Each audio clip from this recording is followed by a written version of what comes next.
Que a sombra, Ele é a substância.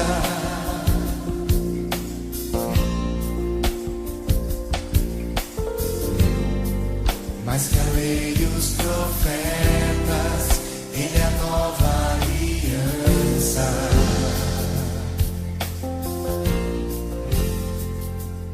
Ele é o resplendor da glória de Deus.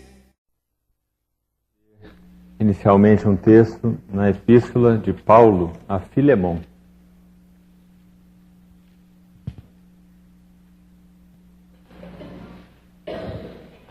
Epístola de Paulo a Filemon.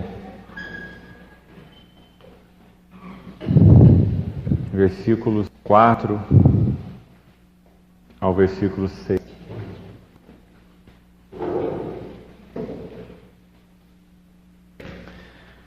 Dou graças ao meu Deus, lembrando-me sempre de ti nas minhas orações, estando ciente do teu amor e da fé que tens para com o Senhor Jesus e todos os santos, para que a comunhão da tua fé se torne eficiente no pleno conhecimento de todo o bem que há em nós para com Cristo. Talvez uma melhor expressão seja por causa de Cristo. Repetindo o verso 6. Para que a comunhão da tua fé se torne eficiente no pleno conhecimento de todo o bem que há em nós por causa de Cristo.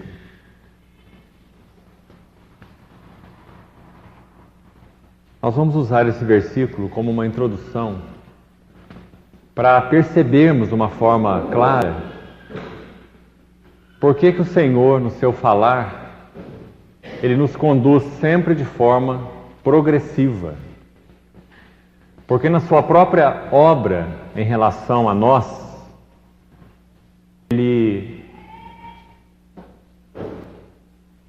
nos deu toda a graça oriunda do seu trabalhar processualmente.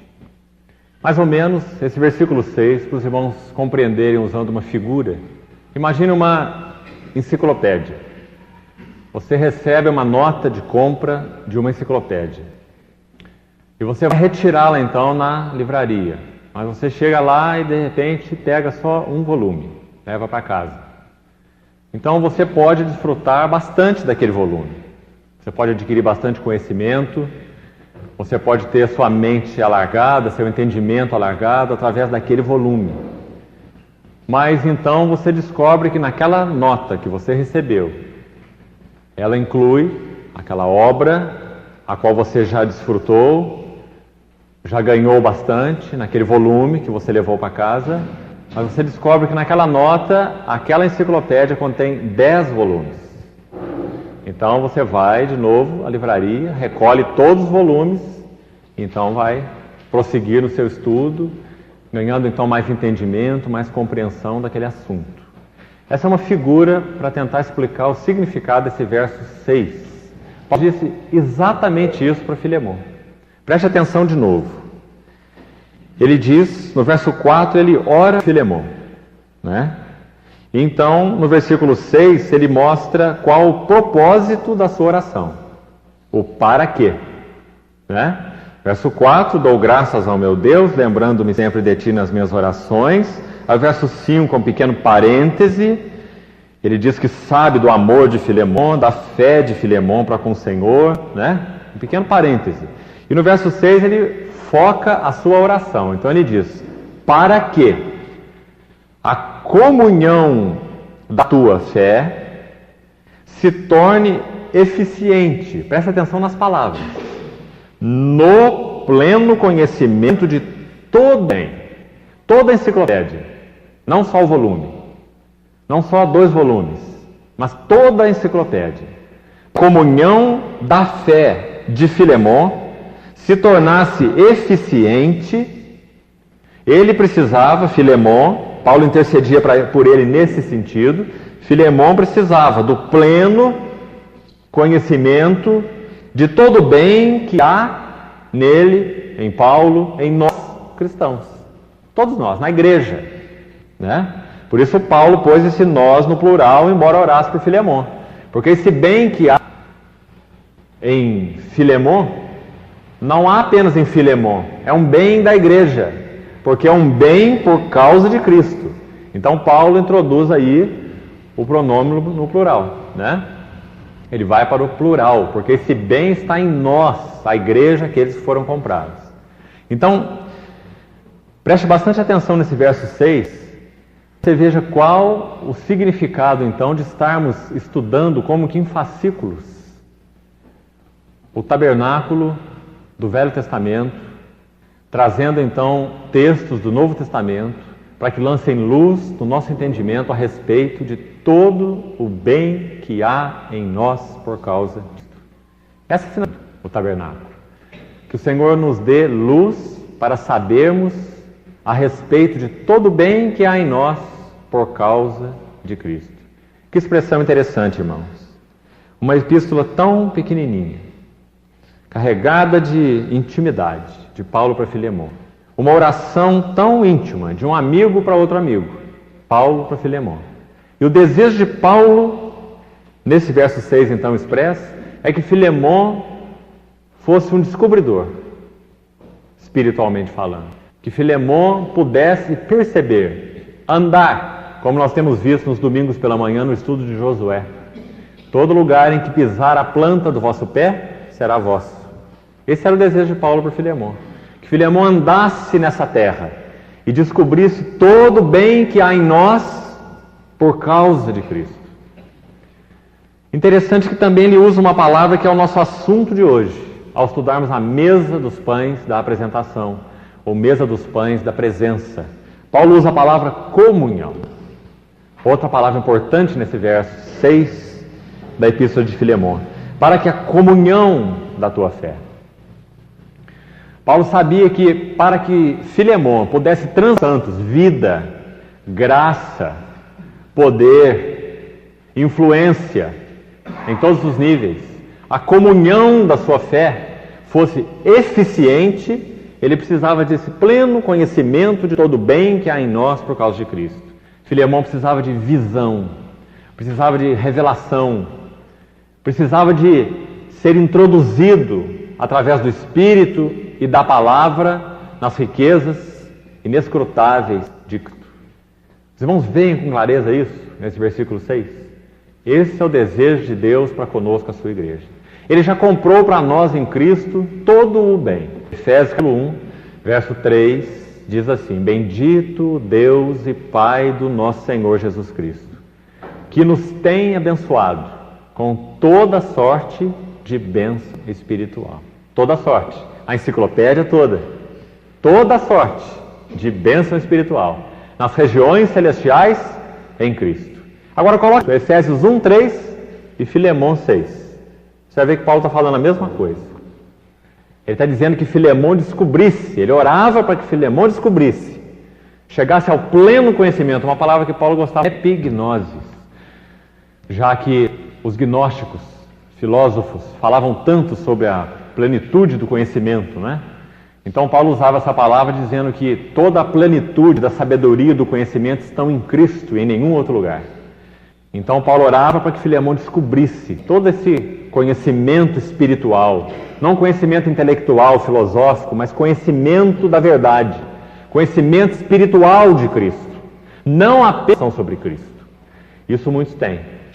Não apenas conhecimento histórico de Cristo, isso também muitos têm, mas conhecimento espiritual de Cristo. Qual a diferença? O conhecimento espiritual transforma-nos na imagem daquele ao qual conhecemos. Não é conhecimento intelectual, não é conhecimento histórico, é conhecimento espiritual de Cristo. Esse é o tipo de conhecimento de Cristo que nós precisamos. Então, a comunhão depende desse pleno conhecimento de todo o bem que há em nós por causa. Esse por causa também é muito importante. Na nossa versão, pelo menos na da maioria de nós aqui, a expressão é para com Cristo. Não é uma boa tradução, mas sim por causa de Cristo. Ou seja, todo esse bem que há em nós, igreja, é por causa do que Cristo é E é por causa do que Cristo fez, pessoa e obra. Por que eu estou usando esse verso na lição de hoje? Porque nós vamos falar da comunhão da nossa fé. Nós vamos falar da comunhão de Deus conosco em Cristo Jesus e, consequentemente, da nossa comunhão uns com os outros, tipificada pela mesa dos pães da exposição ou pães da presença. E para que você então se localize, não perca de vista esse verso 6 de Filemão. Olhando de novo para o tabernáculo, prosseguindo então a partir daqui o nosso estudo, eu disse aos irmãos que quando Deus começa a falar a respeito dele mesmo, começa a prever os seus desejos de habitação no meio do seu povo, ele começa falando do que ele faria com o povo, que o povo deveria então primeiro ser redimido lá por aquele altar do holocausto, e que o povo devia então primeiro ser purificado, aquele caminho que parte do homem para Deus, quando você vai da porta do tabernáculo até a arca da aliança, você tem um caminho, digamos que do homem para Deus, um caminho de adoração, um caminho de comunhão, que começa na porta. Cristo é a porta, sem Ele não há nenhuma comunhão, não é? Mas a primeira coisa que vemos quando entramos por essa porta é a profunda base que nós temos do altar do holocausto, do sangue derramado, da expiação de Cristo, para que nós vamos manter comunhão, adorar a Deus. E então nós descobrimos a necessidade da pia para nos lavar. Se confessarmos nossos pecados, Ele é fiel e justo para nos perdoar os pecados e nos purificar de toda injustiça. Esse é o sentido da pia de bronze. E assim, quando você parte da porta e vai até a arca, você vai ver um caminho progressivo do homem para Deus, de comunhão, de adoração, passando por cada um daqueles princípios, a aspersão do sangue, a purificação pela água e etc. Quando Deus começou a descrever o tabernáculo em Êxodo 25, Ele não começou pela porta. Veja que interessante. Veja que isso é muito importante. Ele não começou nem pelo altar do holocausto, nem pela pia, nem por nenhum outro lugar, senão pela arca. Foi por si mesmo. Ele começou primeiro mostrando quem Ele é. Ele começou pela Shekinah. Ele começou pelo lugar onde Ele estaria ali para receber o seu povo, que então viria até Ele. Então Ele começou a falar de si. Então quando nós vamos lá para o lugar mais secreto, Santo dos Santos, nós vemos, esse é o nosso Deus. Lembra quando eu comentei com os irmãos que no livro de Êxodo você vê essa glória, inicialmente naquela chama, na sarça? Moisés se aproximou daquela sarça e ele ouviu aquela voz dizendo: tira as sandálias, o lugar em que estás é santo, não é? Aquela sarça que ardia e não se consumia. Então Deus revelou a sua santidade através daquela sarça, chamou Moisés para a comunhão, mas dizendo: tira as sandálias, porque os escravos não usam sandálias, somente os filhos. Então o Senhor chamou Moisés como um servo, um escravo, e pediu então as suas sandálias, porque a única posição que ele podia assumir diante de Jeová era de escravo, a de servo. Tira as sandálias, porque o lugar que estás é terra santa. Depois nós vimos aquele mesmo fogo lá no Sinai, e de novo a santidade de Deus é revelada. Agora não é um fogo numa simples sarça, agora é um fogo num grande monte. A palavra diz que aquele monte ardia e fumegava. Então a santidade de Deus de novo agora apresentada diante de todo o povo, não só diante de Moisés. Mais uma revelação da santidade de Deus. Mas agora, quando ele começa a descrever o tabernáculo, você vê aquela Shekinah, não na sarça, não no cume do Sinai. Agora você vê aquela santidade dentro do tabernáculo, né? Shekinah, a glória de Deus. Então ele começa a falar sobre ele mesmo. Então ele diz: faze uma arca de madeira de acácia. Veja a beleza disso. Ele começa a falar dele mesmo. Faze uma arca de madeira de acácia. Ele está dizendo: é o que eu sou. Então ele começa a mostrar o seu em figura, é claro, na tipologia, é claro. Ele começa a falar dos seus propósitos redentores, para que ele pudesse ter comunhão e habitar com o homem que ele separou, que ele escolheu para si, para essa comunhão. Ele mesmo precisava então se tornar como um de nós. Do contrário, nós não poderíamos ter comunhão com ele. Então a arca precisava ser de madeira de acácia. Deus precisava entrar na história humana. Emanuel será o seu nome. Deus conosco. Do contrário, nós não podíamos ter comunhão. Então faz uma arca de madeira de acácia. Comunhão é encarnação. Revestida de ouro, porque não deixou de ser Deus. É Deus entrando na história humana. Deus e o homem. Duas naturezas plenas em tudo que elas são e significam. Unidas numa única pessoa, Cristo. Então ele começa por aí, irmãos. Tão importante nós não perdermos isso de vista. Isso não é aleatório. O Espírito Santo podia começar por qualquer lugar. Ele tinha que começar por aí. Porque é a autorrevelação de Deus em Cristo. A primeira coisa que ele tem que falar não é que o homem precisa de redenção. A primeira coisa que ele tem que falar é sobre quem ele é. Para que então nós possamos saber que tipo de meios nós precisamos para ter comunhão com esse tipo de Deus. Se o nosso Deus for inferior ao que é revelado na palavra, nós podemos ter meios inferiores para a comunhão com esse Deus. Os irmãos veem isso? Então ele começa a falar sobre ele mesmo. Faz uma arca de madeira de acácia, revestida de ouro, etc, etc. E um propiciatório. Porque então, para que nós pudéssemos ter comunhão com ele precisava fazer algo. Ele precisava assumir a nossa alienação, para que nós pudéssemos ser trazidos à comunhão. Então faz um propiciatório, que fala da sua obra. Agora veja então a interessante sequência da narrativa de Êxodo 25. Qual é o próximo móvel narrado em Êxodo? A arca fala da pessoa de Cristo, já estudamos bastante. O propiciatório, a tampa que estava sobre a arca, fala sobre a obra de Cristo. Decidi nada saber entre vós, senão Cristo e este crucificado. A cruz sem Cristo é vazia, e Cristo sem a cruz não é Salvador. Nós precisamos de Cristo e este crucificado. Então, depois que isso é descrito lá no interior, no Santo dos Santos, onde o sangue era derramado, qual o próximo item a ser descrito? A mesa dos pães da presença. Mesa que todo sábado os sacerdotes que ministravam no santuário comiam daquele pão. Todo sábado aquele pão era trocado. E os sacerdotes se alimentavam daquele pão. Era para a sua nutrição espiritual. A lição não é clara? Baseado na obra do Senhor Jesus na cruz do Calvário, é que nós podemos ter a Ele mesmo, Cristo, aquele que lá na arca tem o maná, o vaso de maná no seu interior. Ele é o pão da vida.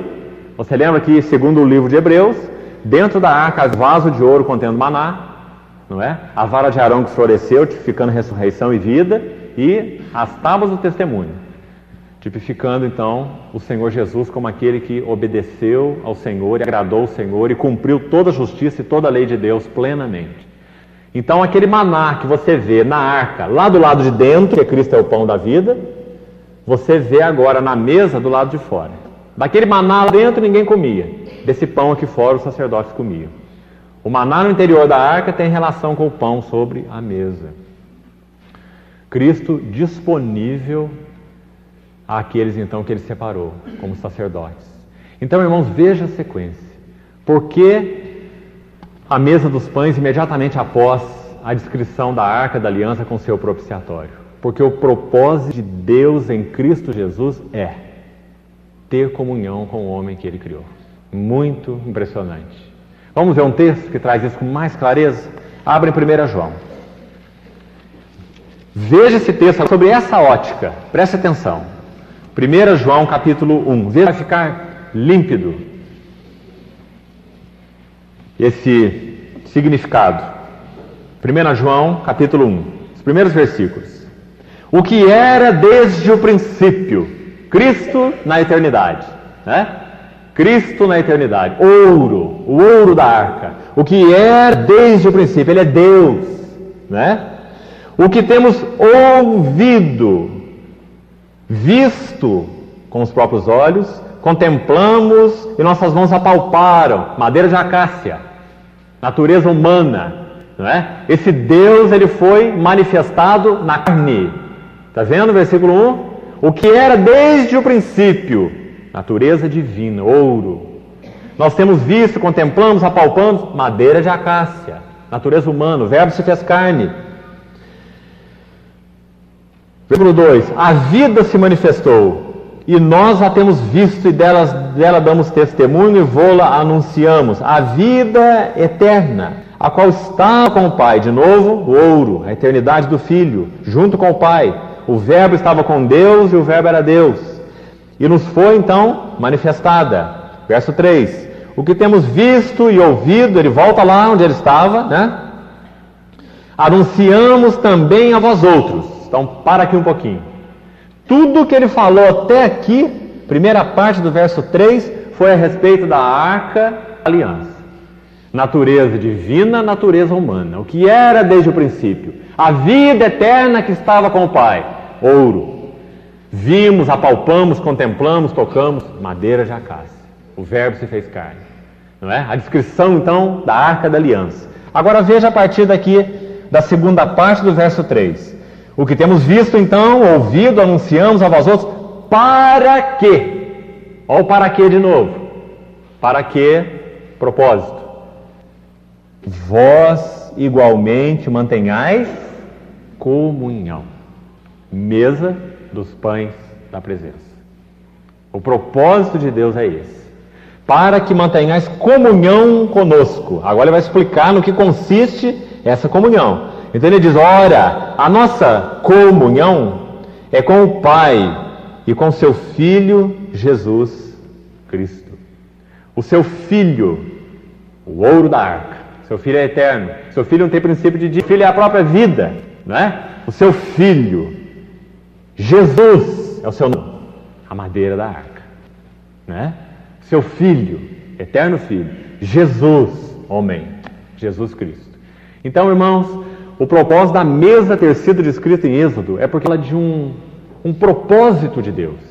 Ele descreveu Cristo, sua glória pessoal, descreveu a obra que esse Cristo então faria como Messias enviado de Deus, e agora ele vai mostrar o propósito dessa obra na mesa dos pães. Comunhão. Por isso aquela ordem. Por isso o candelabro não vem ali, vem depois, é o próximo, né? Então os irmãos vejam que o Espírito Santo faz tudo com uma finalidade e com um propósito. Ele tem uma ordem no que ele quer falar. Ele tem uma ordem na revelação, que é um processo que progride, não é? Ele primeiro esclarece um ponto para tocar em outro, e aquele que vem depois precisa do anterior. Então não há nenhuma chance das coisas serem invertidas. Ele fala como mestre, claro. Então, versículo 3, versículo 4, esclarece de João o significado daquela tipologia de Êxodo que eu queria que você observasse em primeiro lugar. Não perdesse isso de vista. Tinha tanta coisa para ser descrita depois da arca. Tem as cortinas, tem candelabro, tem o próprio altar de incenso. O irmão já pensou nisso? O altar de incenso estava imediatamente na frente do véu. Era o último móvel quando você entrava no lugar santo. A mesa do lado direito, candelabro do lado esquerdo e o altar lá no fundo assim, na frente do véu. Você passava o véu e tinha a arca da aliança dentro do Santo dos Santos. Por que na ordem, então, o Espírito Santo não descreveu a arca, o propiciatório, e, logicamente falando, o próximo móvel seria qual? O altar de incenso. Mas não nos propósitos de Deus. Ele quer nos falar que o propósito que ele iria consumar na pessoa do seu Filho, através da cruz, do derramamento de sangue, era manter comunhão conosco.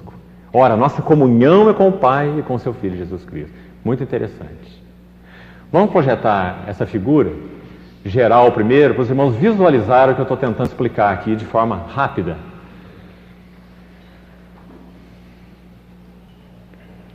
Tem aquela outra figura, Erison, aquela aberta para mostrar os móveis do interior da tenda.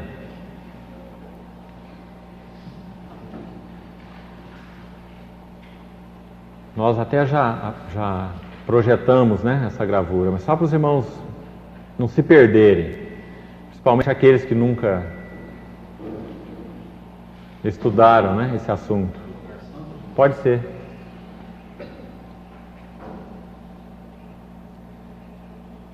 Vira, né? Vai dar o mesmo problema daquele dia. Olha lá. A mesa dos pães fica do lado direito, lado norte do tabernáculo.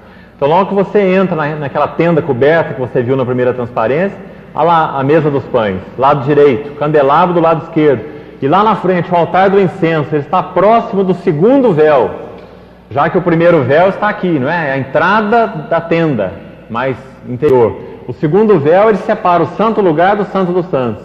Então o altar de incenso está lá, mas ele não é descrito agora, por causa da ordem que o Espírito Santo deseja colocar essas coisas, né, nos seus propósitos. Então a pessoa de Cristo, a obra de Cristo mostrada na arca e o propiciatório, visam, a finalidade é que nós mantenhamos comunhão. A mesa de pães então, tipificam comunhão. Pode apagar. Aquele verso então que nós lemos de Filemon, para concluirmos aqui a nossa introdução e prosseguirmos, Paulo fala exatamente assim para Filemon, para tomar aquele sentido de novo. Irmãos, para que a nossa vida possa ter verdadeiro poder de influência, transmitir a realidade de Cristo, enfim, nas palavras que Paulo usou em Filemon, a comunhão da tua fé, a comunhão da tua fé, para que ela se torne eficiente, a comunhão da nossa fé não seja uma comunhão superficial, uma comunhão sem influência, mas para que a comunhão da nossa fé seja eficiente, nós precisamos conhecer, sermos levados ao pleno conhecimento de todo o bem que há em nós. Já há em nós, já foi comprado por Cristo. O propiciatório já garantiu, o sangue derramado no propiciatório já garantiu todo esse bem. Então agora, estudando esses elementos aí, esses móveis, como vamos fazer a partir de hoje, nós vamos ver vários elementos desse bem que há em nós. O que significa o altar de bronze, a pia, o candeeiro, o altar de incenso? Tudo isso vai falar de todo o bem que há em nós por causa de Cristo. Precisamos compreender tudo isso, esse pacote todo. Para quê?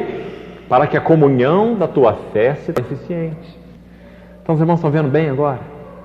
Nós não temos nada que possa trazer eficiência à comunhão da nossa fé, edificar verdadeiramente a igreja, cuidar dos irmãos, exortar, pastorear, advertir, santificar até mesmo as vidas uns dos outros por meio de Cristo, né? Se nós mesmos não temos conhecimento de todo o bem que há em nós por causa de Cristo. Então, irmãos, que necessidade nós temos de descobrir mais esse Cristo? A única finalidade estudando o tabernáculo é essa. Não há nenhuma outra finalidade. Senão esse seria um assunto para judeu e não para cristão. Naturalmente falando, nós não temos nada a ver com esse tabernáculo. Isso não é igreja, isso é tabernáculo do judeu, não é? Mas nós sabemos que o Espírito Santo ordenou essas coisas como tipologia, para falar à igreja, para falar de Cristo e para falar da igreja. Grande é este mistério, Cristo e a igreja, né? Então que o nosso coração não se perca, que os nossos olhos sejam focados. Vamos estudar um pouquinho hoje da mesa e vamos ver alguns aspectos dessa comunhão, para que a comunhão da nossa fé também seja eficiente. Então vamos ver o que o Espírito Santo considerou importante. Vamos lá no livro de Êxodo, a respeito dessa comunhão, tipificada na mesa dos pães. Primeiro vamos ler então o relato. Êxodo 25, a partir do verso 23. Também farás a mesa de madeira de acácia. De novo, uma alusão à natureza humana do Redentor. Você se lembra que a madeira de acácia era uma madeira incorruptível, uma madeira espetacular. Era usada para se fazer navios, era uma madeira que carunchava. Fala da natureza humana perfeita de Cristo, né? Indeformável, incorruptível. Então farás a mesa de madeira de acácia. O fundamento da nossa união com Deus está na perfeita humanidade de Cristo. Se Cristo houvesse sido perfeito homem, nunca poderíamos ter uma comunhão com Deus. É porque a madeira de acácia é indeformável. É porque o caráter de Cristo é perfeito. É porque a madeira de acácia é incorruptível que nós podemos ter uma comunhão sólida, persistente com Deus. Essa mesa não vai carunchar. Essa mesa não vai se degradar, né? Essa mesa é o próprio Cristo, a natureza humana perfeita de Cristo, obediente ao Pai em todas as coisas e até a morte e morte de cruz. Este é o meu filho amado, a primeira voz no Jordão. Depois novamente, este é o meu filho, o meu eleito, a ele ouvi, né? O filho totalmente aprovado. Madeira de acácia. Não vou entrar em mais detalhes porque já vimos quando examinamos a Arca da Aliança, que também era feita de madeira de acácia, assim como a mesa. revestida de ouro. Terá o comprimento de 2 côvados, a largura de 1 côvado e a altura de 1 côvado e meio. De ouro puro a cobrirás. Mesma coisa da Arca da Aliança. De novo, natureza divina. Ouro puro, fala da glória de Deus, fala da natureza de Deus, fala até mesmo da vida de Deus. Vida, glória, natureza de Deus. Ouro puro. E lhe porás uma bordadura de ouro ao redor, assim como a arca também tinha o propiciatório, né? Aquela bordadura na arca para se encaixar o propiciatório. Mesma coisa, a mesa tinha essa bordadura. Agora há um detalhe aqui a mais nessa mesa. Creio que não há nenhuma finalidade a mais nessa bordadura, a não ser realmente um enfeite, né? Fala de beleza, tanto na arca quanto na mesa. Beleza. A beleza da pessoa de Cristo, a beleza da obra de Cristo, a beleza da comunhão em Cristo. Agora, há um detalhe aqui interessante no verso 25, que difere da descrição da arca. Essa mesa não tinha só uma bordadura, veja só. Ela tinha também uma moldura. Segundo os estudiosos dessa tipologia, essa bordadura tinha em torno de 4 dedos de altura. Quase que 10 centímetros. Talvez pouco menos, 8 centímetros. 4 dedos. Uma moldura, não apenas uma bordadura para dar beleza, mas uma moldura. E com toda certeza, a finalidade dessa moldura ao redor era para que aqueles pães, ou aquelas taças, ou aquelas galhetas, instrumentos que eram usados ali na mesa pelos sacerdotes, não caíssem ao chão. Para se proteger aquilo que estava sobre a mesa. Depois nós vamos ver um texto do Novo Testamento para nos ajudar a lançar luz sobre esse significado dessa moldura. Verso 25. Também lhe farás moldura ao redor, da largura de 4 dedos, e lhes farás uma bordadura de ouro ao redor da moldura. Veja de novo aí a bordadura. Então são 2 coisas diferentes. Também lhe farás 4 argolas de ouro, e porás as argolas nos 4 cantos, que estão nos seus 4 pés, para que então pudesse ser transportada. Mesma coisa com a arca, como nós já vimos, a finalidade disso. Perto da moldura estarão as argolas, como lugares para os varais para se levar à mesa. Farás, pois, estes varais de madeira de acácia e os cobrirás de ouro. Por meio deles se levará à mesa. Também farás os seus pratos, os seus recipientes para incenso e as suas galhetas e as suas taças, em que se hão de oferecer libações de ouro puro, os farás. Porás sobre a mesa os pães da proposição, ou pães da presença, ou da apresentação, diante de mim perpetuamente. Antes de prosseguirmos, seria bom nós lermos uma narrativa no livro de Levítico a respeito destes pães, já que não há como estudarmos a mesa, estudarmos os pães, né? Ou vice-versa.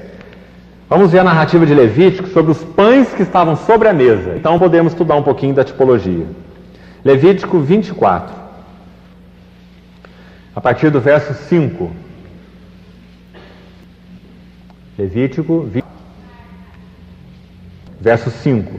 Também tomarás da flor de farinha, e dela cozerás 12 pães, cada um dos quais será de 2 dízimas de 1 efa, e os porás em 2 fileiras, 6 em cada fileira, sobre a mesa de ouro puro perante o Senhor. 2 pilhas. Com toda certeza eram assim, não fileiras na horizontal. Com toda certeza, 2 pilhas, 6 pães em pilha. Sobre cada fileira porás incenso puro, que será para o pão como porção memorial. Muito interessante a finalidade do incenso aqui. É oferta queimada ao Senhor. Eles não comiam esse incenso. É oferta queimada ao Senhor. Comiam pão, mas não comiam incenso, né? O incenso era somente para o Senhor. Em cada sábado, Arão porá ordem perante o Senhor continuamente, da parte dos filhos de Israel, por aliança perpétua. E será de Arão e de seus filhos, figura da igreja. Hoje nós somos, então, o reino de sacerdotes e a nação santa, como Pedro diz. Então Arão podia se apropriar daquele pão. Nada lá no Santo dos Santos era apropriação do homem. era para o benefício do homem. Então você tem o sangue derramado, você tem aquela tipologia toda das vestes do sumo sacerdote, né? Mas agora, quando nós vamos imediatamente para a mesa, nós temos comunhão. O homem come, então ele participa daquilo que Deus conferiu a ele, né? Então será de Arão e de seus filhos esses pães, esses 12 pães, os quais o comerão no lugar santo, porque é coisa santíssima para eles, das ofertas queimadas ao Senhor, como direito perpétuo. Que coisa interessante. Primeiro, aquele pão ficava exposto 7 dias. 7 é um dos números na palavra que fala de perfeição, né? Aqueles pães ficavam expostos 7 dias perante o Senhor. Fala de Cristo para a satisfação de Deus. Incenso sobre os pães, e o incenso era por porção memorial, oferta queimada ao Senhor, para o Senhor aspirar o bom perfume de Cristo, seu Filho, Cristo, as suas delícias, não é? Mas não somente isso. Quando chegava então no 7º dia, Arão e seus filhos comiam daquele pão. Irmão, há um versículo no Novo Testamento muito interessante, que mostra exatamente a realidade espiritual dessa tipologia. Pense de novo então um pouquinho sobre ela antes de nós lermos o versículo para você visualizar bem.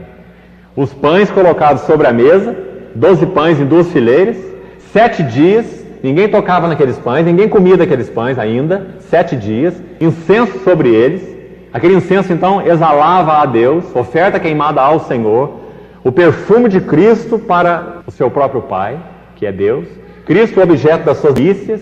Esse é o meu filho amado em quem eu tenho todo o meu prazer, esse é o meu filho, é o meu eleito, não é?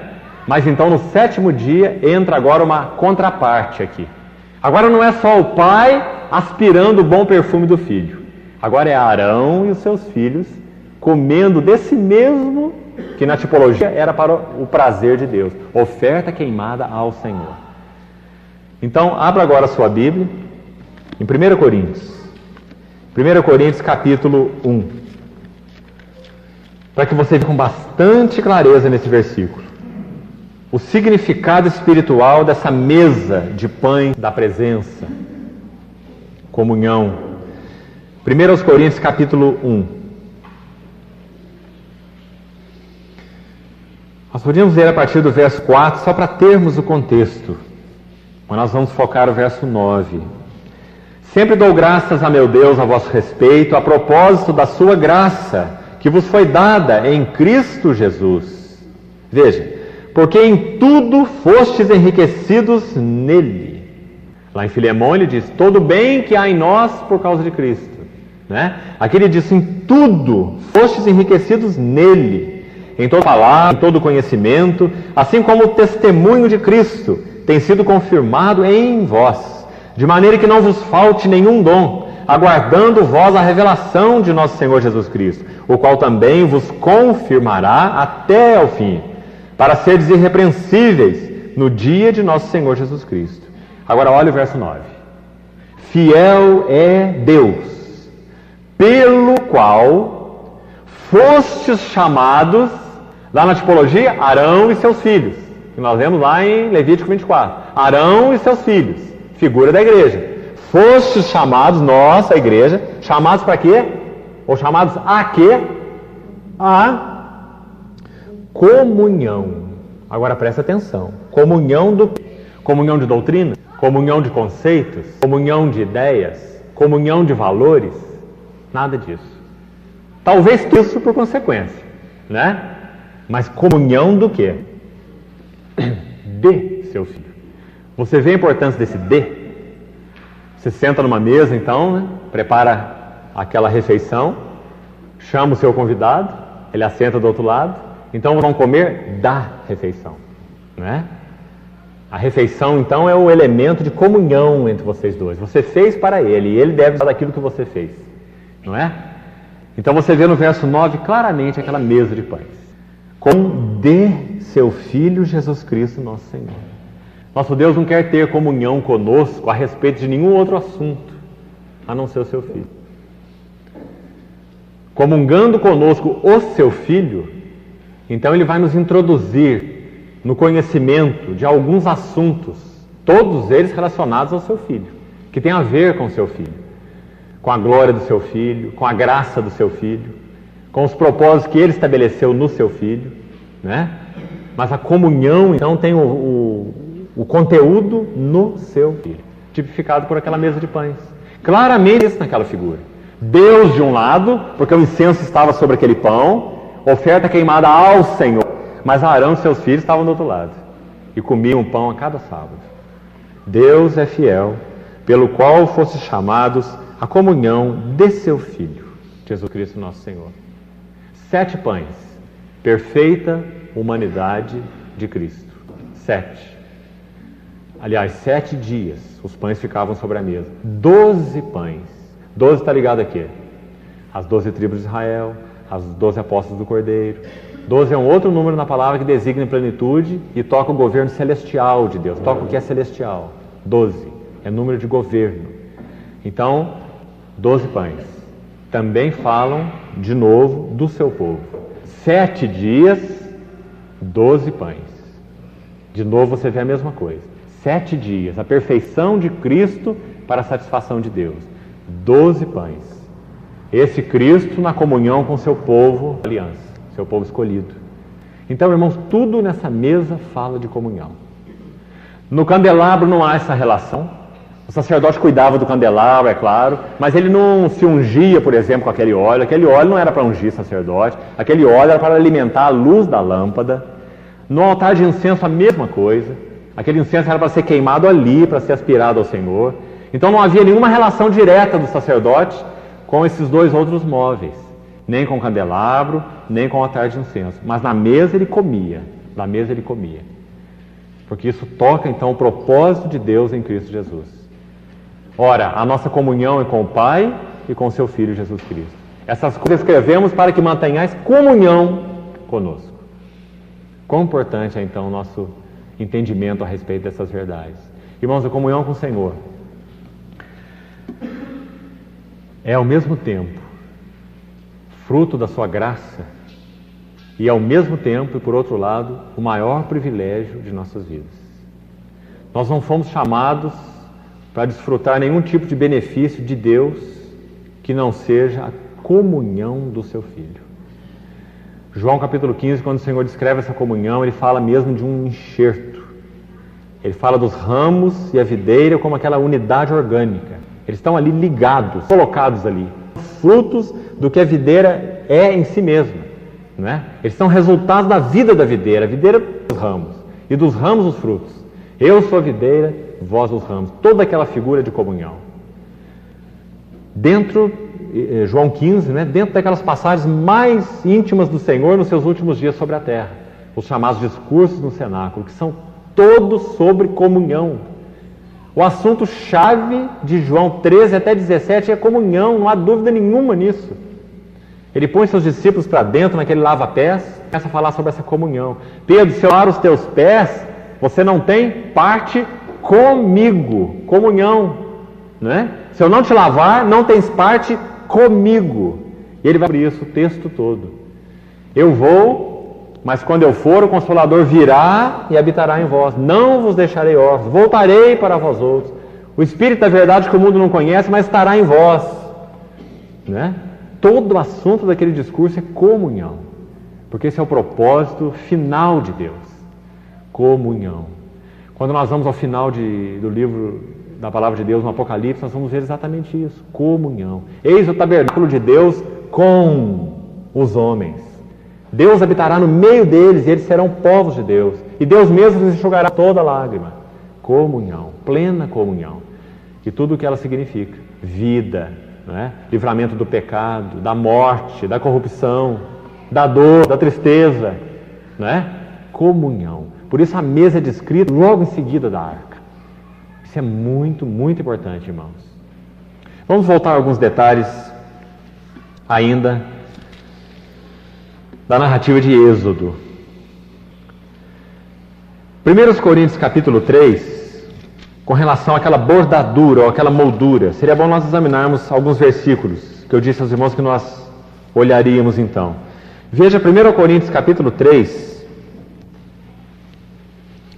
verso 21 e mais os dois últimos.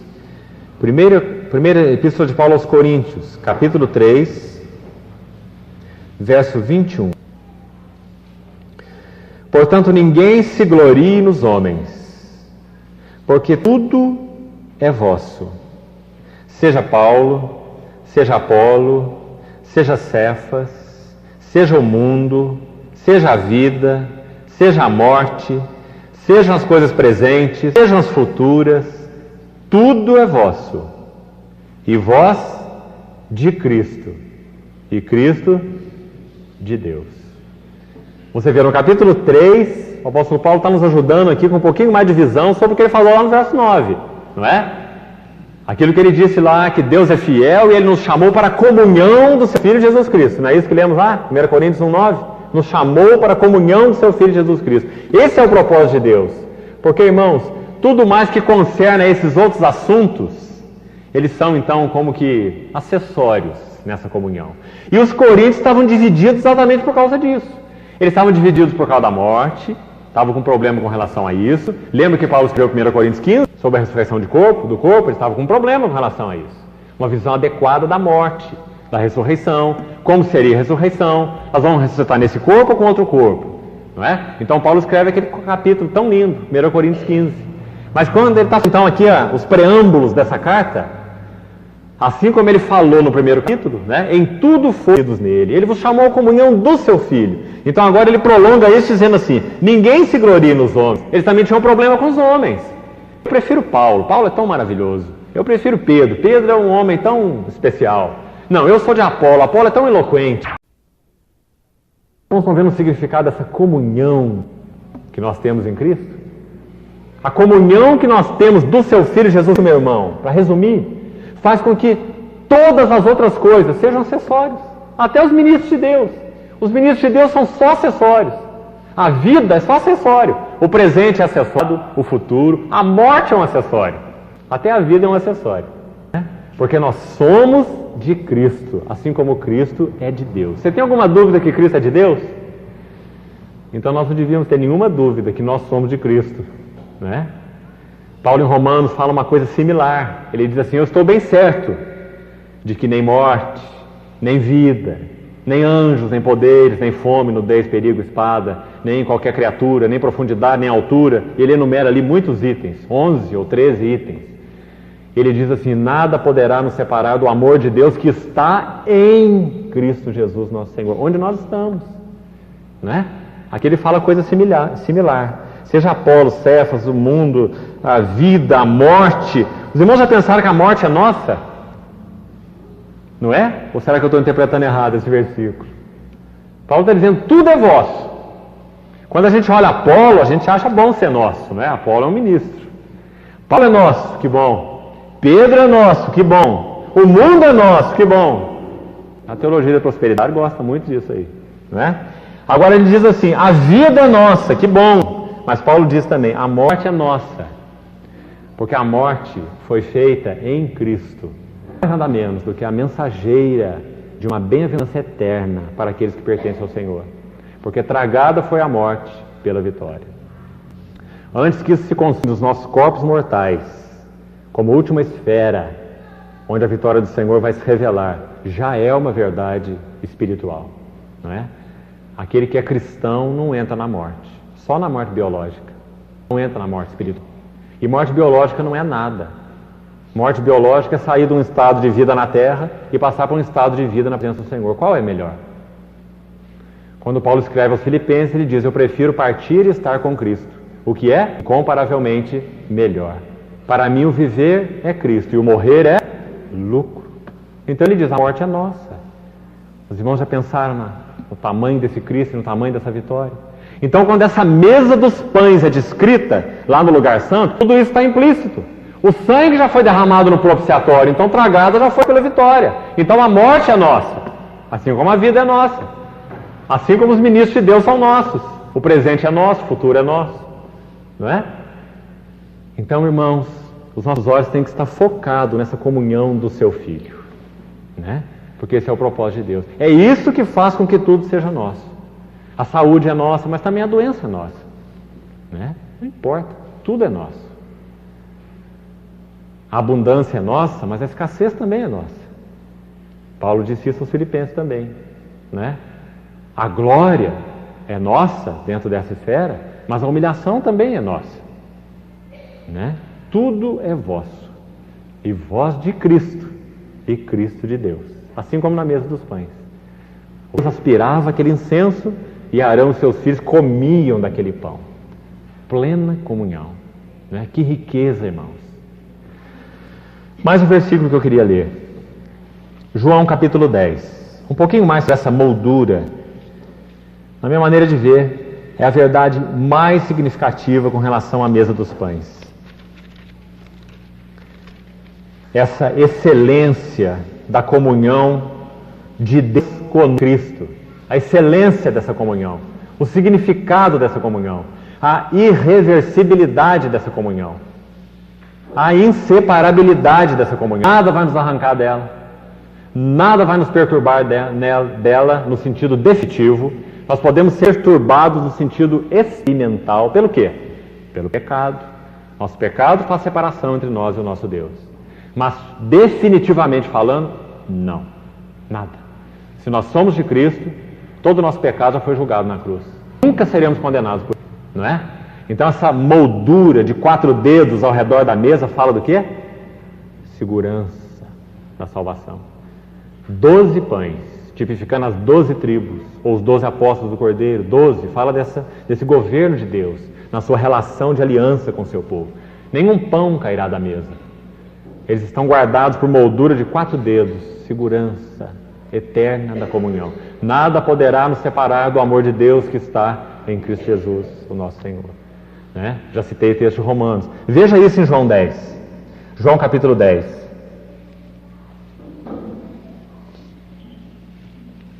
Vamos ler a partir do verso 24. Rodearam-no, pois, os judeus e o interpelaram. Até quando nos deixarás a mente em suspenso? Se tu és o Cristo, dize-o francamente. Impressionante o que é a incredulidade, né? Eles já tinham visto ou ouvido, ou os dois juntos, o Senhor transformar a água em vinho nas bodas de Caná. Já tinham visto a multiplicação dos pães, o Senhor Jesus andando por sobre o mar, etc, etc, etc. Eles ainda fazem uma pergunta dessa. Se tu és o Cristo, dize-o francamente. E foi exatamente isso que Jesus respondeu, como que repreendendo eles. Ele disse assim, eu já vou-lo disse. Olha só, no verso 25, né? Eu já vou-lo disse, e vós não credes. As obras que eu faço em nome de meu Pai testificam a meu respeito, mas vós não credes. Mas tinha um motivo, porque não sois das minhas ovelhas. Eterna eleição. O Evangelho é pregado para que os eleitos sejam trazidos à fé. Vós não credes porque não sois as minhas ovelhas. Mas as minhas ovelhas, verso 7, ouvem a minha voz. Ouvir e crer nesse texto é a mesmíssima coisa. Quem ouve, crê, quem crê, ouve. As minhas ovelhas ouvem a minha voz. Eu as conheço e elas me seguem. Veja agora, trazendo para a analogia da mesa de pães, como temos visto, eu lhes dou a vida eterna, jamais perecerão.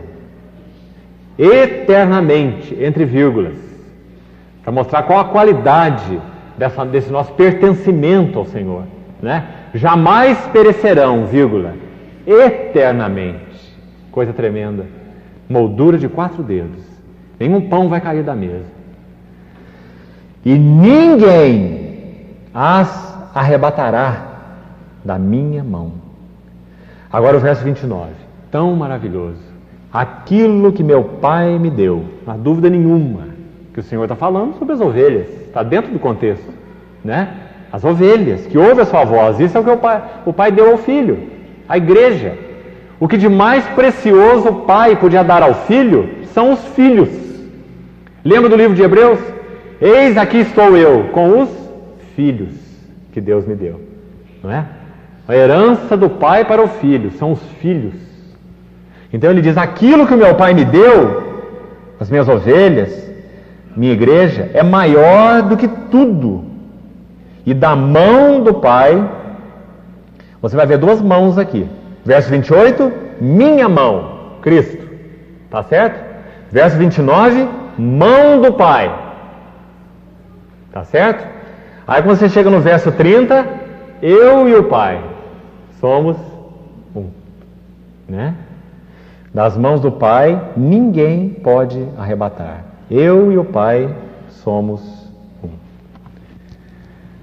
Agora com toda a clareza do Novo Testamento, né? A tipologia então do Velho Testamento, aquela moldura, segurança. Irmãos, se nós não pudermos ver na clareza doutrinária do Novo Testamento a glória da segurança que nós temos baseada na obra que o Filho realizou na cruz, a arca propiciatória, a pessoa que realizou aquela obra e a qualidade daquela obra, o significado daquela obra dado por aquela pessoa, nós nunca poderemos ter uma comunhão cheia de gozo, nem mesmo uma comunhão permanente.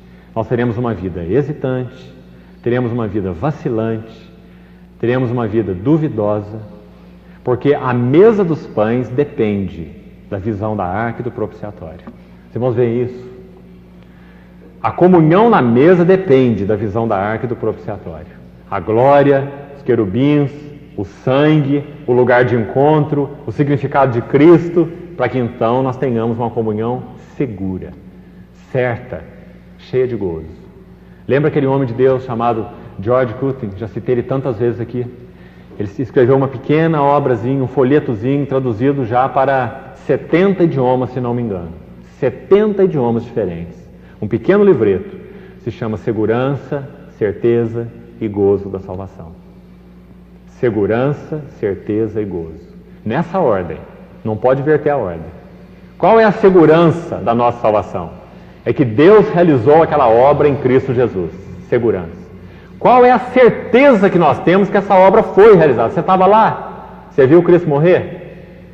Você estava lá como João no pé da cruz?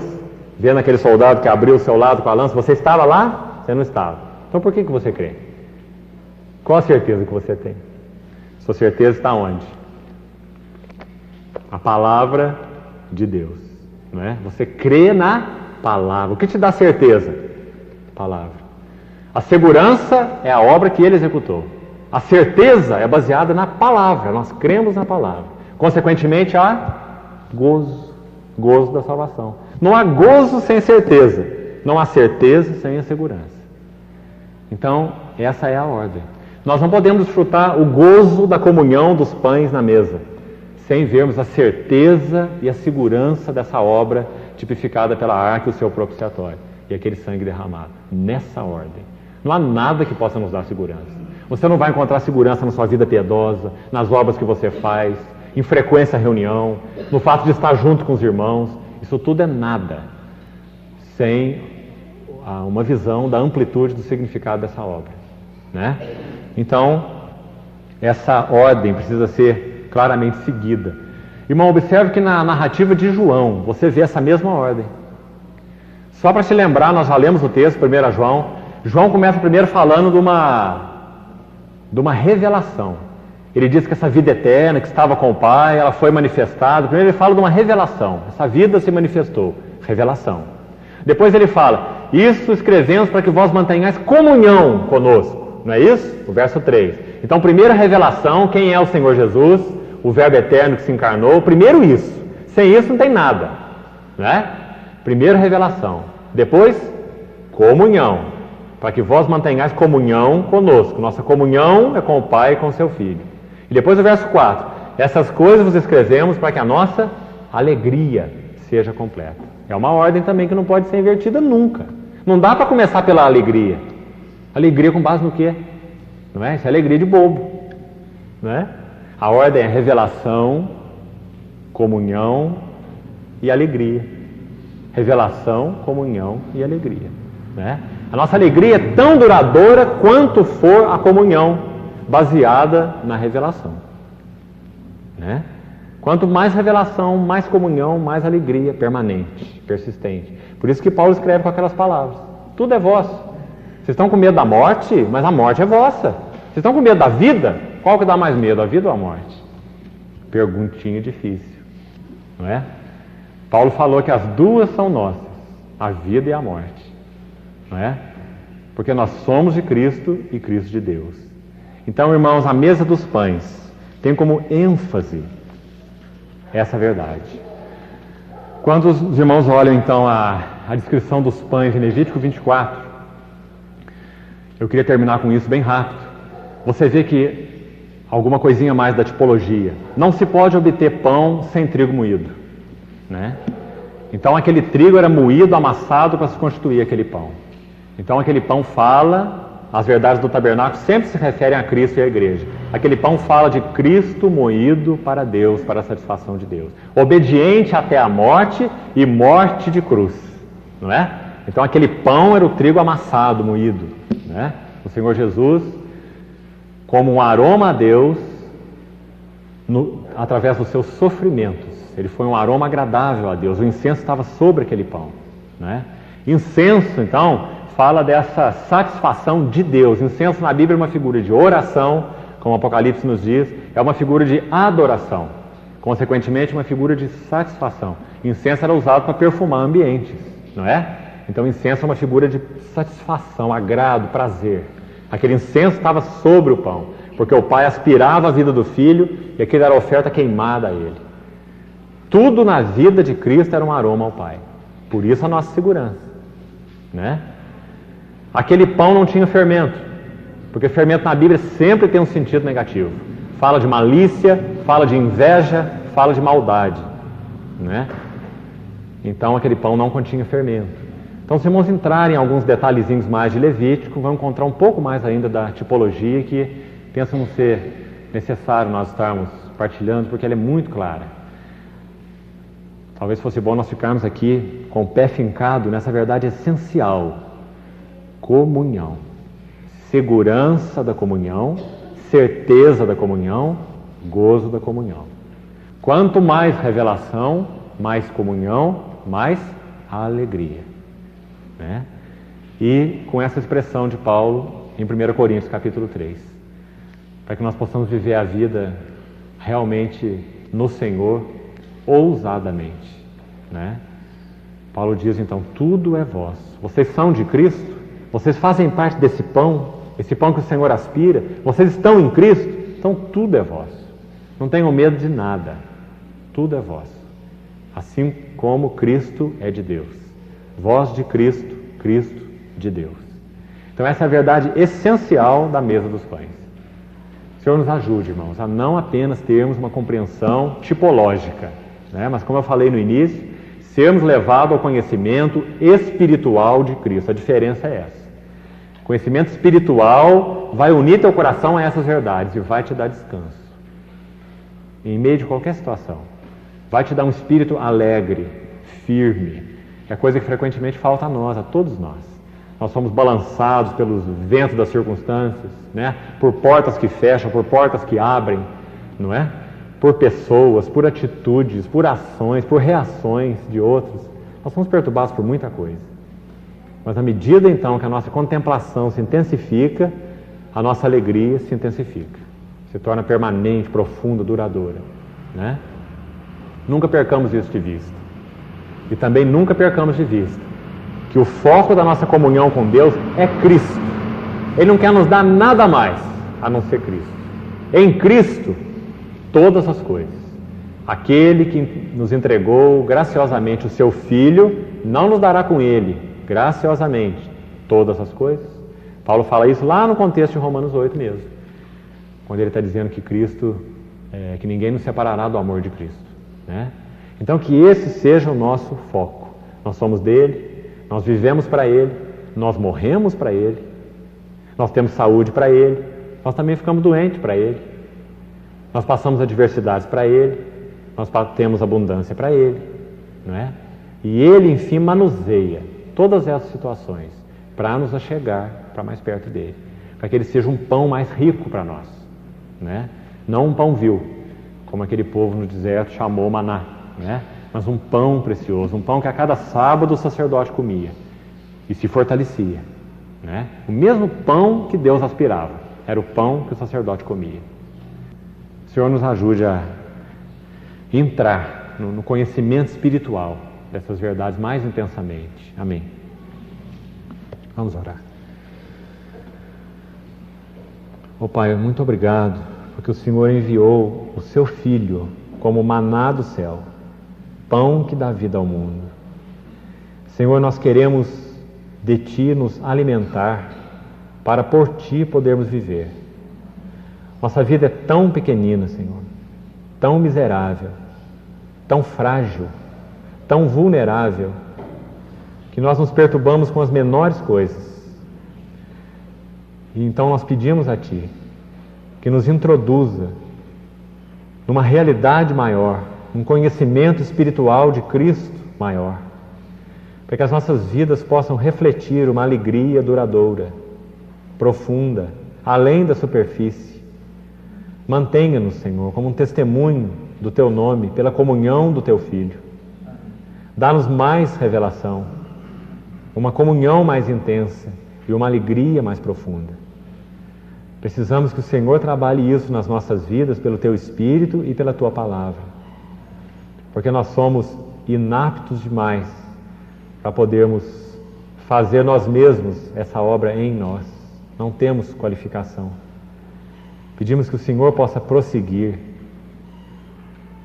edificando para Ti um povo como testemunho, firmado em Cristo, seguro em Cristo, alegre em Cristo, forte em Cristo. Nós Te pedimos, Pai, aplica de forma particular o falar do Senhor aos nossos corações nessa noite. Revela um pouco mais das glórias do Teu Filho e das glórias da obra da cruz.